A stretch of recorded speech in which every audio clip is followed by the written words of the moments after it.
Hello everyone. তো সকাল সকাল ঘুম থেকে উঠে পড়েছি, উঠে বিছানাটা একটু গুছিয়ে নিলাম। এরপর রান্নাঘরে গিয়ে দেখি মা রুটি করছিল সকালে খাওয়ার জন্য। আমি একটু মাকে হেল্প করে দিলাম। এরপর সকালে খাবারটা খেয়ে আমি আবার বাজারে গিয়েছিলাম। 2-3 দিনের বাজারটাও আজকে করে নিলাম। রোজ আর বাজারে যেতে পারি না। তা বলতে না বলতে আবার বাইরেও বৃষ্টিও শুরু হয়ে গেল। তো আমি স্নানটা সেরে নিয়েছি। এর মধ্যে ঠাকুর ঘরে গিয়ে দেখি দাদু গিটা পাঠ করছে। তো অনেকক্ষণ দাঁড়িয়ে মা আবার ডাকছিল খাবার খাওয়ার জন্য। তো এখানে দুপুরে মা রান্না করেছে, একটা বাটা করেছে, আর এখানে কি একটা করেছে আমি ঠিক মনে নেই, আর এখানে একটা মাছের ঝাল করেছিল। তো খেয়ে আমি আবার ঘুমিয়ে পড়েছিলাম। তো দেখি বিকেলবেলা আবার আমার আঁকার ক্লাস ছিল।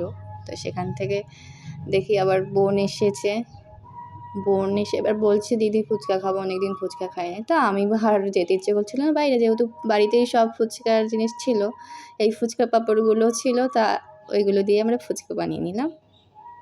এরপর দুজনে খেয়ে একটা মুভি দেখার জন্য বসলাম। তো একটু পপকর্ন আর চিপস নিয়ে আসছিলাম বাইরে থেকে। এরপর মুভি চালিয়ে দুজনে মুভি দেখলাম। তো আজকে এটুকুই, দেখা হচ্ছে নতুন একটা ভিডিওতে। ততক্ষণে জন্য বাই।